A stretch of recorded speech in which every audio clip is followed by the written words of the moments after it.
नमस्कार मित्रांनो, लगेच सुरू करूया. चित्त एकाग्र करण्यासाठी श्वासावर लक्ष केंद्रित करा आणि गीताईच्या शब्दांवरती ध्यान द्या. गीताई माऊली माझी, तिचा मी बाळ नेणता, पडता रडता घेई उचलुनी कडेवरी. भक्ता ते प्रतिबोधिली ससमरी, नारायणे श्रीवरे. मुक्ते संग्रथिली समान्य मुनिने, वेदांत विद्या करे. माते षष्ट्यधिकारिणी शतशती, अष्टादशाध्यायिनी. तू ते मी अनुसंधितो निशिदिनी, गीते भयद्वेषिणी. गीते भयद्वेषिणी.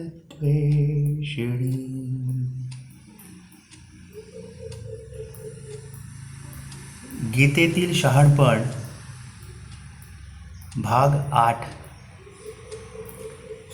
अधिकरण 7 मध्ये तुमचं स्वागत आहे. कालच्या भागामध्ये आपण पाहिलं पुढील श्लोक. विज्ञानी ब्रह्मवेत्यास, सर्व वेदांत अर्थतो, असं भगवंतांनी म्हटलेलं आहे. म्हणजेच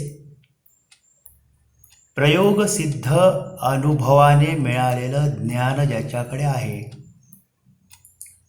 त्याला ग्रंथ प्रामाण्य राहत नाही किंवा त्याला पुस्तकी ज्ञानाचं प्रयोजन राहत नाही. अमुक पुस्तकात अमुक म्हटलं आहे एवढाच त्याचा अर्थ राहत नाही, तर मला जे प्रयोगसिद्धतेने कळलं तेच अंतिम ज्ञान आहे.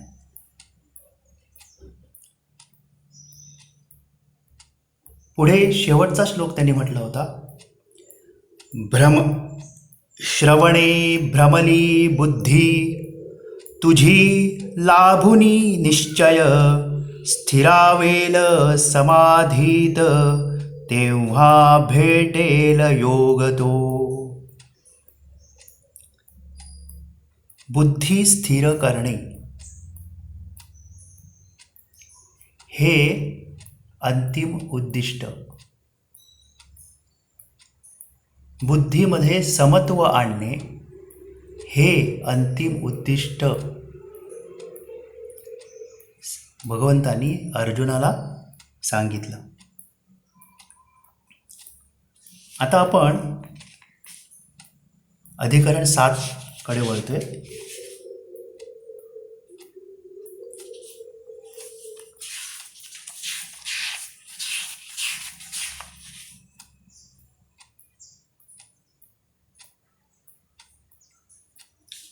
अधिकरण 7ला विनोबांनी योगी स्थितप्रज्ञ थोर आदर्श आमुचा असं म्हटलेलं आहे.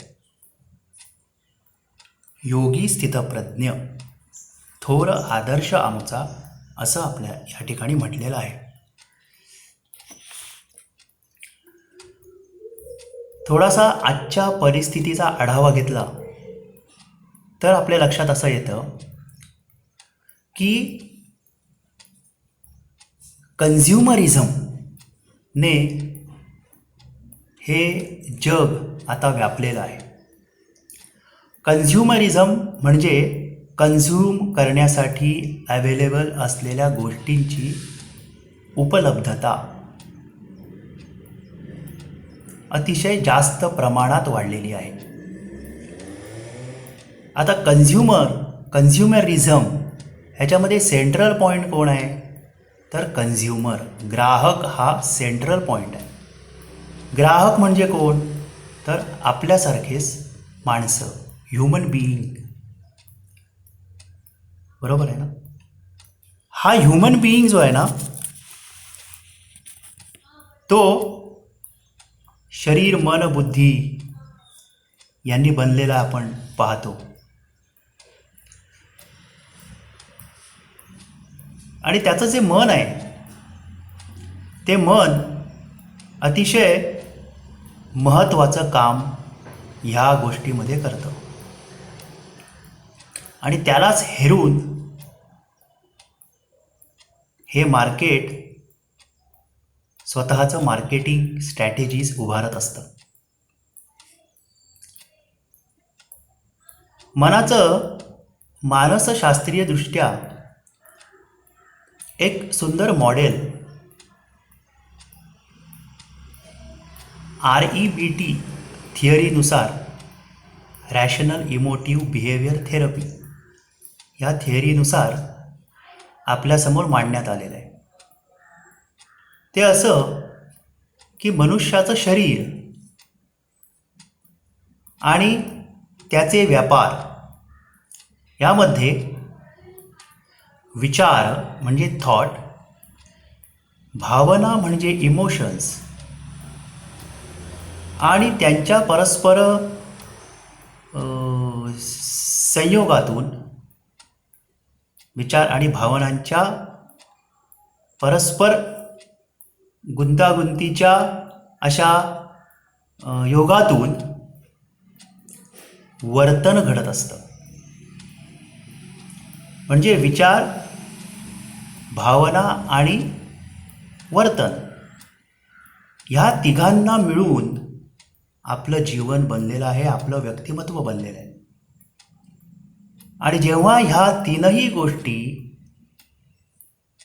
योग्य प्रमाणात असतात, त्यांच्यामध्ये समतोल असतो, तेव्हा त्याला मानसिक आरोग्य असं म्हणतात. लक्षात घ्या. पुढे हीच गोष्ट अधिक खोलात जाऊन आपण पाहणार आहोत.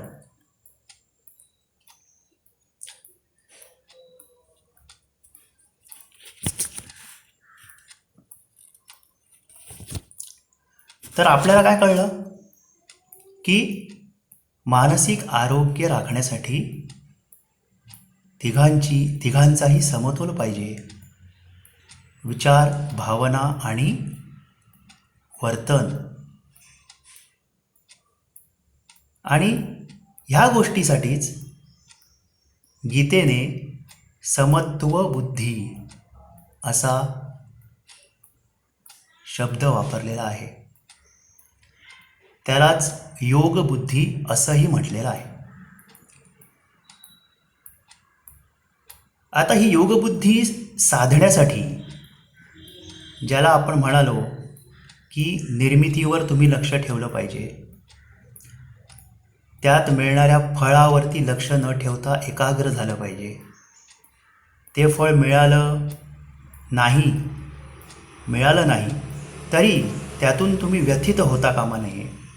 आणि ते मिळालं तरी त्यातून तुम्ही एकदम अहंकारी होता कामा नये.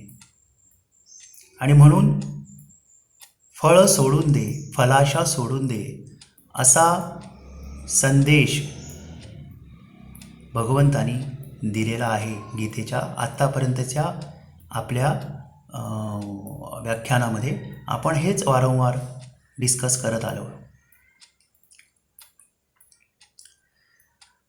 आता अधिकरण 7 मध्ये अर्जुनाला हे सगळं कळल्यानंतर तो असं म्हणतोय, अधिकरण 7, अर्जुन म्हणाला, स्थिरावला समाधींत स्थितप्रज्ञ कसा असे, कृष्णा सांग कसा बोले, कसा राहे फिरे कसा. स्थितप्रज्ञ म्हणजेच स्थिर बुद्धी असलेला, समतोल असलेला माणूस कसा बोलतो, कसा राहतो, कसा फिरतो ते मला सांग. श्री भगवान म्हणाले, कामना अंतरांतील सर्व सोडूनी जो स्वये, आत्म्यांतची असे तुष्ट, तो स्थितप्रज्ञ बोलिला. आता एक गोष्ट आपल्या लक्षात घ्यायची आहे की स्थितप्रज्ञ हा एक आदर्श व्यक्तिमत्वाचा भाग आहे. हे एक आदर्श व्यक्तिमत्व आपल्याला घडवायचं आहे स्वतःमध्ये. आता एक गोष्ट लक्षात घ्या की बेंचमार्किंग हा एक शब्द आपण नेहमी आजकालच्या सर्वच ठिकाणी वापरतो. बेंचमार्किंग म्हणजे काय की एक स्टँडर्ड तुम्ही ठरवा आणि त्या स्टँडर्डला मॅच करण्याचा प्रयत्न करा, असा अगदी साधा सोपा या गोष्टीचा अर्थ आहे. निगेटिव्ह फीडबॅक सिस्टम हाही शब्द आपण ऐकलेला आहे. त्यामध्ये तुम्हाला जर आउटपुट हे स्थिर ठेवायचं असेल तर इनपुट आणि प्रोसेस ह्याच्यातून मिळणारा जो डिफरन्स असतो तो मेजर केला जातो. एक स्टँडर्ड आणि प्रत्यक्ष आउटपुट यामधला डिफरन्स मेजर केला जातो आणि त्या अनुसार त्या प्रोसेसमध्ये बदल घडवून आणला जातो आणि आउटपुटला पुन्हा त्याच स्टेबल स्थितीमध्ये ठेवण्याचा प्रयत्न केला जातो.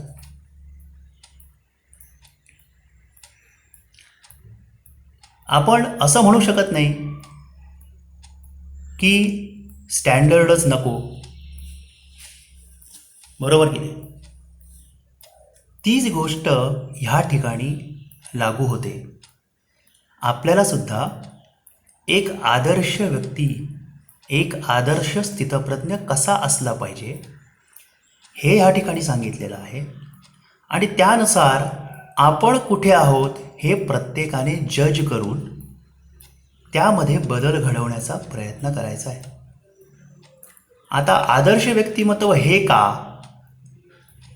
तर आपण पहिल्यांदा पाहिलं धर्म अर्थ काम मोक्ष हे 4 पुरुषार्थ आणि 50व्या किंवा 60व्या वर्षानंतर मोक्ष हा पुरुषार्थ आपल्याला गाठता आला पाहिजे. त्यामध्ये आपण सोप्या करून घेतलेल्या व्याख्येनुसार कमीत कमी सेल्फ कंटेंटमेंट किंवा सेल्फ फुलफिलमेंटचा अनुभव आपल्याला मोक्ष ह्या दृष्टिकोनातून आला पाहिजे, असा प्रयत्न आपण करणार आहोत. ते जन्ममृत्यूंपासून मुक्त वगैरे पुढची स्टेज, पण निदान इतक्या लेवलवर तरी आपण येऊ का, ते येण्यासाठीचा हा जो प्रयत्न आहे अखंड भारतीय संस्कृतीच्या उदरातून आलेला, तो ह्या ठिकाणी भगवंतांनी सांगायचा प्रयत्न केला आहे.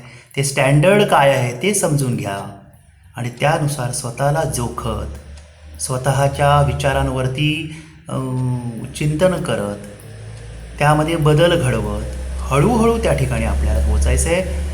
त्याच्या अगदी स्वल्प ही हा धर्म. आपण अगोदर पाहिलं आहे, जोडा स्वल्प ही हा धर्म, म्हणजे त्या उच्चतम आदर्शाच्या अगदी 1% जरी आपण आलो ना तरी आपल्याला खूप चांगला अनुभव, मानसिक अनुभव जीवनाच्या शेवटापर्यंत जाता जाता निश्चितपणे घेता येईल. तर काय आहे हा आदर्श तो आपण आता बघूया. कामना अंतरांतील सर्व सोडूनी जो स्वये आत्म्यातची असे तुष्ट तो स्थितप्रज्ञ बोलिला. हे तुम्हाला आता मी जी काही बॅकग्राऊंड दिली आहे ना त्याप्रमाणे आपोआपच कळत जाणार आहे. कामना अंतरातील सर्व, आता या ठिकाणी सर्व सोडून देणारा तो स्थितप्रज्ञ. पण आपल्याला काय पाहायचं आहे? आपल्या हातून किती कामना सुटल्या आहेत, सोडू शकणार आहोत का आपण? सोडण्याचा प्रयत्न करायचा आहे, थोड्या थोड्या थोड्या. नसे दुःखात उद्वेग सुखाची लालसा नसे, नसे तृष्णा भय क्रोध तो स्थितप्रज्ञ संयमी. दुःखात उद्वेग नाही, सुखाची लालसा नाही, तृष्णा थर्स्ट, भय फिअर, क्रोध अँगर निघून गेला, म्हणजे पूर्ण निघून गेला तो स्थितप्रज्ञ. आपण कोणत्या स्तरावर आहोत ते आपण पाहायचं. सर्वत्र जो अनासक्त बरे वाईट लाभता, न उल्हासे न संतापे त्याची प्रज्ञा स्थिरावली. समतोल कधी आला, बुद्धी स्थिर कधी होणार, बुद्धी स्थिर झाली असं कधी म्हणायचं? तर सर्वत्र जो अनासक्त, जो सर्वच ठिकाणी अनअटॅच्ड आहे. पण आपल्याला काय पाहायचं आहे? मी कोणकोणत्या बाबतीत अनअटॅच्ड आहे आणि मी कोणकोणत्या बाबतीत अनअटॅच होऊ शकतो.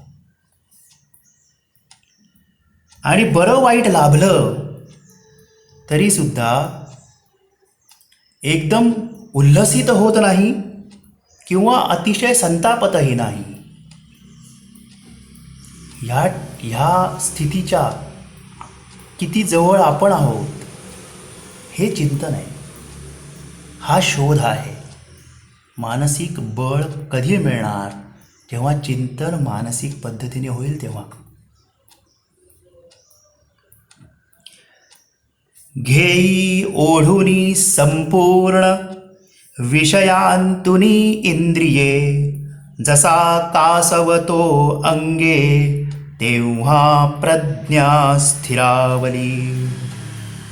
कासव ज्याप्रमाणे तुम्ही जर ऑब्झर्व केलं असेल तर त्याला जरा जरी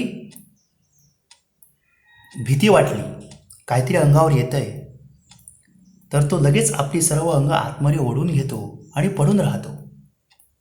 तसंच आपल्या अंगावर ह्या चहू बाजूंनी कन्झ्युमॅरिझमचा,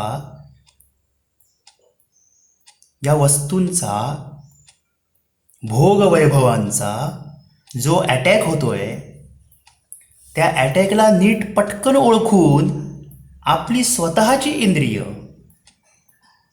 लगेच आत ओढून घेणे, म्हणजे त्यापासून रिस्ट्रेन करणे, ज्याला शक्य होईल त्याचीच प्रज्ञा स्थिरावली असं म्हणता येईल. आपण कुठे आहोत ते पाहायचे. स्थितप्रज्ञाबद्दल हे 4 श्लोक लिहिल्यानंतर आता पुढे थोडासा धक्का देत आहेत भगवंत. काय म्हणतात? निराहार बळे बाह्य सोडी विषय साधक, आतील न सुटे गोडी ती जळे आत्मदर्शने.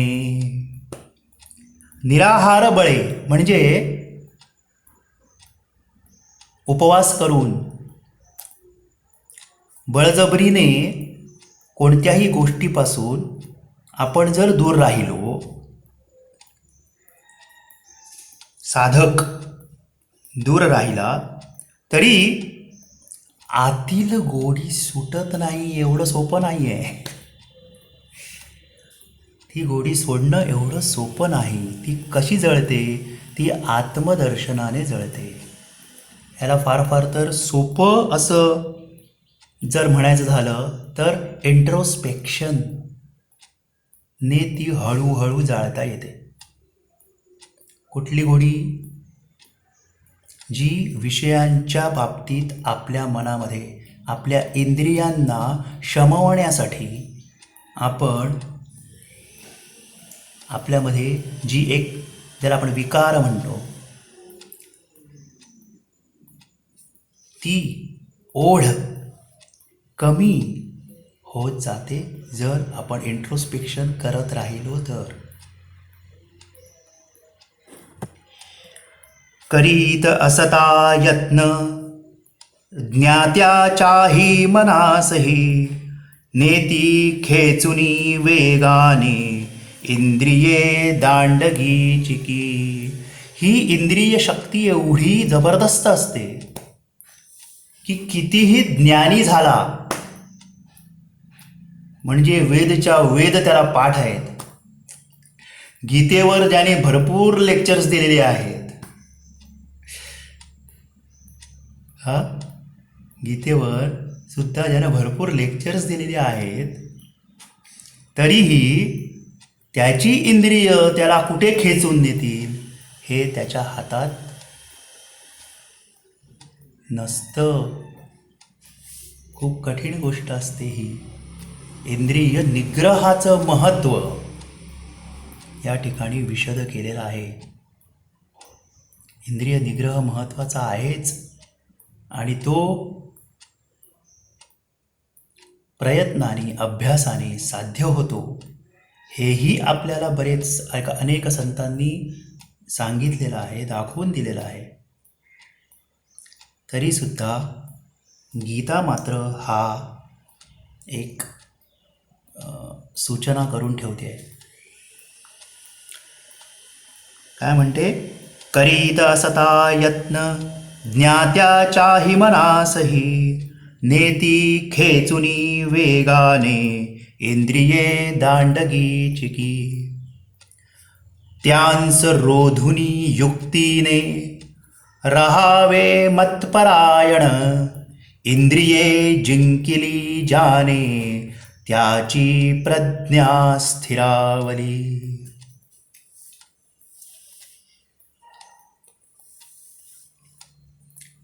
विचार, भावना आणि वर्तन यातला समतोल कधी साधेल? प्रज्ञा स्थिरावली तर, समत्व बुद्धी आली तर. बरोबर आहे? आणि ती कधी येईल? ती आली असं कसं समजायचं?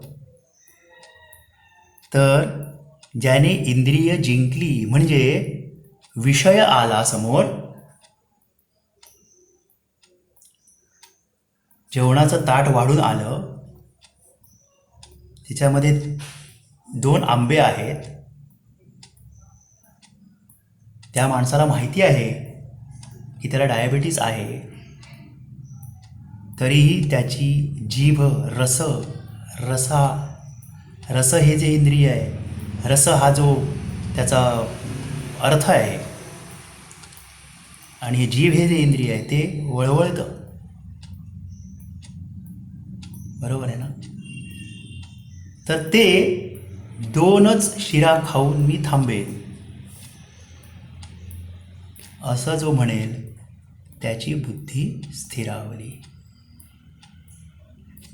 आणि अशा प्रकारे अनेक प्रयत्न करून सुद्धा, म्हणजे उपवास तापास व्रत वैकल्य करून, यज्ञ याग करून, अनेक प्रकारचे कठोर योग करून, ज्ञान मिळवून, अशा प्रकारे इंद्रिय निग्रहाचा प्रयत्न करून जेव्हा आपण अयशस्वी होतोय की काय अशी स्थिती वाटू लागते, त्यावेळी राहावे मत्परायण, म्हणजे शेवटी परमेश्वराला आपल्याला हाक घालावी लागते. परमेश्वरा, माझ्याने हे जमत नाही आहे, तेव्हा हे मी तुला अर्पण करतो. अशी ही ईश्वरार्पण वृत्ती ठेवून इंद्रिय निग्रह साधण्याचा आपण प्रयत्न केला पाहिजे, जेणेकरून बुद्धीमध्ये स्थिरता आणण्यासाठी त्याचा आपल्याला उपयोग होईल. तर अधिकरण 7चा भाग 1 आपण एवढ्या श्लोकांनी संपवतोय आणि पुढच्या भागामध्ये आपण उद्या पुन्हा भेटणार आहोत. सर्वेपि सुखिनः सन्तु, सर्वे सन्तु निरामयाः, सर्वे भद्राणि पश्यन्तु, मा कश्चित् दुःखमाप्नुयात्. ॐ शान्ति शान्ति शान्ति. असतो मा सद्गमय, तमसो मा ज्योतिर्गमय, मृत्योर्मामृतं गमय. ॐ शान्ति शान्ति शान्ति. धन्यवाद. पुन्हा नक्की भेटायला या.